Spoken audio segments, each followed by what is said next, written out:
Jonah Eichen with Nova Scotia Grass Fed here. I'm here with my friend Mark. We're up in Canada, Nova Scotia, Cape Breton, Bulliardry Island to be specific. So if you guys are on Bulliardry Island, this is the guy to talk to if you have apple trees. So today we're going to be doing apple tree trimming. If you've ever been interested in doing any apple tree trimming yourself and you want to do some by learning from this video, or if you don't want to do it and you live in Cape Breton, this guy will do it for you. So let me hand it over to Mark and he's going to tell us what he does. He also has a beautiful vegetable farm and we're going to cover that too, but today is about apple tree trimming.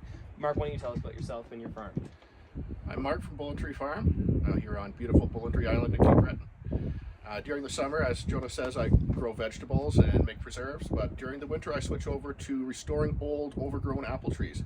And we have a myriad of them out here. We're here today at my friend Carl's farm and also on a little bit of some of Jonah's family land. And like most places in Cape Breton, there's old apple trees everywhere. Just behind us, you can see 6 of them in the hedgerow over there. You want to go prune some trees? Let's do it, guys. What's your arsenal? This is mine. This is my Silky. But yeah, so I have a bit of saw envy there. What I use is a small chainsaw. Okay, and that's this guy here. 16-foot telescopic pruning saw. This is 6 foot? 16. 16 foot. Oh, I wish. I'll use a small ladder. I don't really do that much work from ladders. Most of the trees are accessible from the ground with the pruning saw. Doing the early restoration pruning for these trees that are really badly neglected, most of the work is done with the chainsaw. I do almost no work with the pruning shears, secateurs, hand saws, anything like that. It's mostly just making big removal and structural change cuts. Great. All right, let's go trim some trees. So Mark, you did this one last year, yeah. And that's what we're looking for, that open center, and that just lets the sun in. I'm guessing, what's the point of that? It lets the sun in and you get better air circulation as well. Less chance for mold. Less chance for mold and more even ripening of the fruit. Apples don't like growing in their own shade. The problem with this one last year was I couldn't take off as much as I needed to take off. You can only take off about 1/3 of the tree every year. So I don't think I'm going to do anything to this one this year, but I'll give it one more year to rest and then I'll come through and make a few more alterations. All right, so I got some really nice fruit off of this tree actually this fall. So we're going to start with this. It's a great example of a tree that needs trimming, and Mark's going to tell us all about it. First thing I'm looking for are the 3 Ds. That's dead, damaged, and diseased wood. Unfortunately on this tree we have a lot of apple canker. That's all those little spots that look like moss or lichen on the tree. Ordinarily that might be grounds for removing the tree entirely, but in this case, because it is producing good apples and really it's a nice one for us to start with in terms of explaining how to do this, I think we should prune it and see if it's able to recover and grow through. So the first thing that I notice when I look at the tree is one of the Ds. This damage we have here, this big split. So I'm going to take that all the way back to, I'm going to prune off those 3 branches above it. I'm going to take it quite far back, so I'll show you what I'm going to do there. And go on. Just started that first pull, no try, no choke. Just for the record, that's the kind of guy we're dealing with here.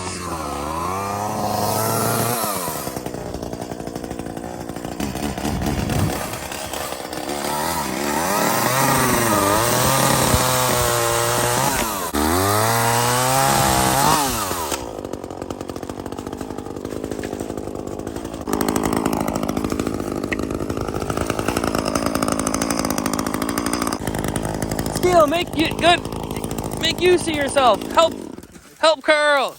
Help him. Grab it. Grab that, Steel. Help us out here. Well, that's the damaged wood taken care of for now. The next thing I need to look at is any material that's down in what an orchardist would refer to as the fungal zone. I call it the lawnmower zone. Not only is that in the shade of the tree, so it's not going to grow good quality fruit, it's also more prone to fungal infection. Got it.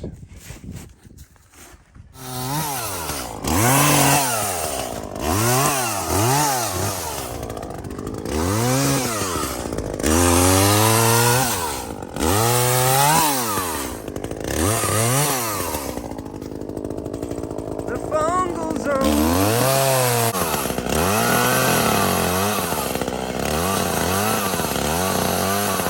So that's basically the the bottom part taken out. Okay.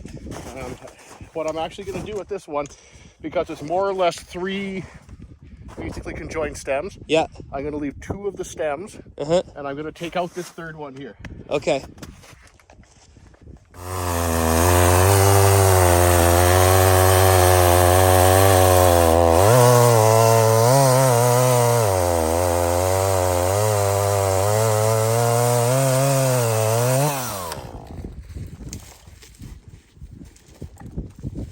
Break that up.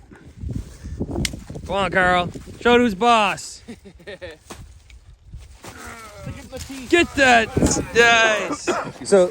So we've done the dead, we've done the damaged, but what are we're not gonna go too crazy because you don't want to take more than 30% off, you were saying it per cutting? And because we've removed one of the stems entirely, yeah, we're going to be breaking that rule this time. Yeah, so we're already kind of pushing it, so we're not going to touch any of this. All these remaining ones will stay. The only thing that I'm looking to do now is to open up this middle part of the tree up here. So this stem will come off. Yeah. And a couple of other inward pointy ones will come off. And then I'll just tidy up this middle a little bit. But that's more just to allow air and light to come down through the top. And that allows the foliage to dry after a rain or a dew. And that also allows the sun to hit all the apples more evenly. So instead of being green on one side and red on the other side, they ripen more evenly. Great, let's do it.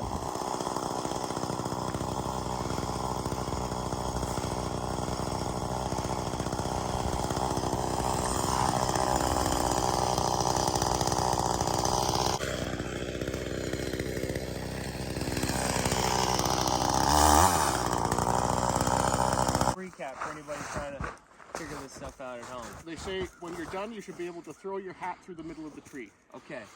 What I always say is your canopy, when it comes in, this one could possibly come off too, but your canopy should be like a donut being held up by some fingers. So these are your fingers. Yeah. If you look straight up, there's a nice open space here. I can feel the breeze blowing through. And that canopy is going to be in a ring. Yeah. It's not going to be over top of itself. It's not going to be shading itself. And that should allow the fruit to ripen more evenly. Will that help with this blight? It can. Airflow is always going to help with any sort of disease like that. Eventually it will kill the tree, but you might get 20 more harvests off of it. So is there any way we let this tree heal for a few years and come back and cut some more blight? Does it work like that? Like, can you kind of like, as it grows, cut away? At this point, it's probably systemic. Okay, cool. Unfortunately. But we can still get 20 years out of it. You can still get 20 years. You could still get 100 years. You never know. And is this blight contagious? Yes, it is. It travels by wind. It could go to another healthy tree. It could. My thought is because I'm only seeing it on very particular trees in this orchard, some of them probably have a little bit of built-in resistance. A little bit of genetic resistance, and they're healthy trees. That and really if helps. you keep your trees trimmed, they won't get blight anyway. Well, they're less likely to. Less likely to. Yeah. This is the canker. I noticed a little bit of fire blight on it as well.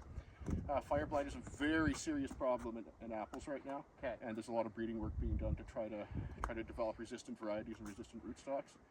But especially on these wild trees, it's really. You know the ornamental fountains that you see where the water comes up and cascades down in a circle, but it's hollow in the middle? Yes. That's what the tree's going to look like when you're done with it. So if you look, that's what this tree looks like. From what we had before, we had something like this. I'll put up a picture right now. And then now we have something like this. So we have it.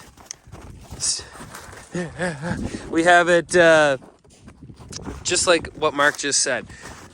We have not a lot of stuff in the middle. You can throw your hat through it, and it looks like a water fountain that's going to be spraying apples up like that. I'm tempted to leave the rest of this on. And why is that? I don't want to take too much off. That big cut that I made at the bottom. Yes. That's a really big wound that I've exposed. Yeah.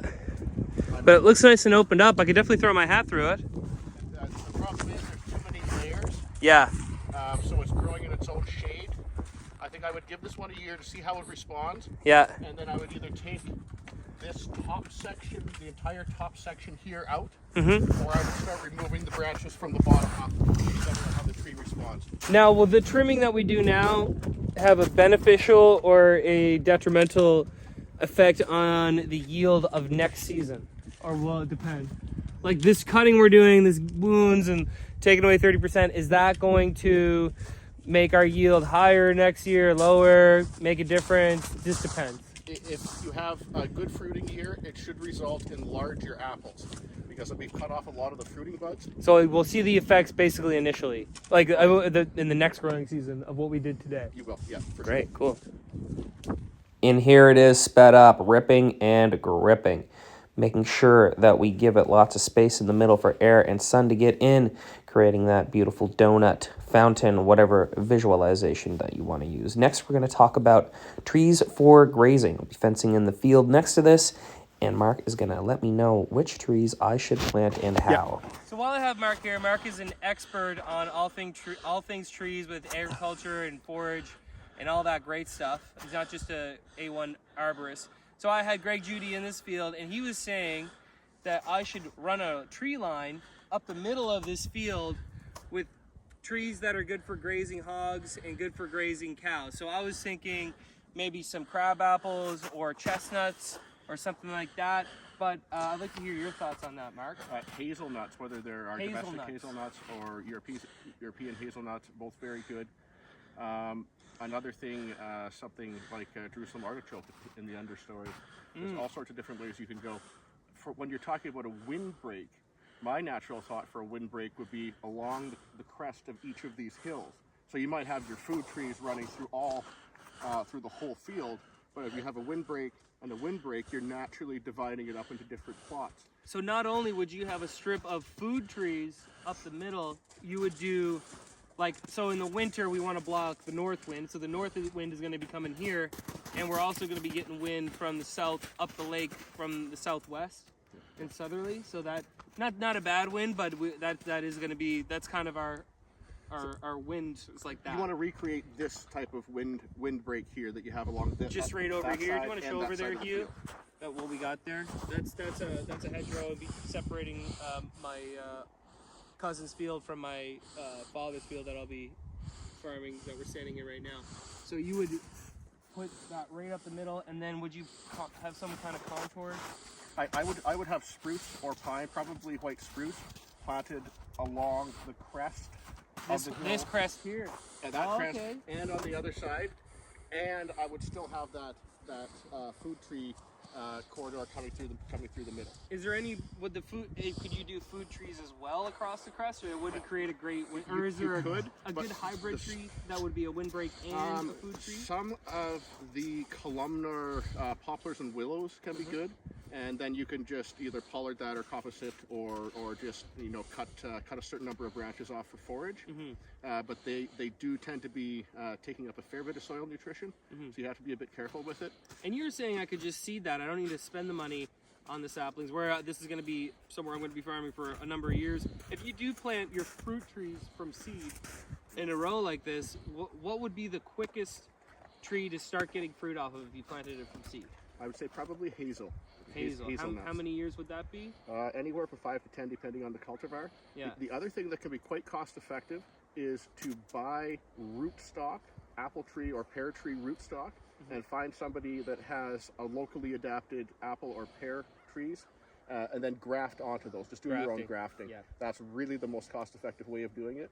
The rootstock is fairly cost-effective, and then you can choose varieties that have proven themselves in our climate. Awesome. Well, I think that's a great way to cap off the video today. I want to thank Mark so much for showing us everything that he does. Mark, how do people get a hold of you if they want your services or if they want your products? You can reach me at 902-217-2976, or come see me at the farmers market, either in Sydney or in Mabu. Awesome. Thank you guys so much. Please please subscribe. It helps so much, and I appreciate everybody who's been supporting me so far.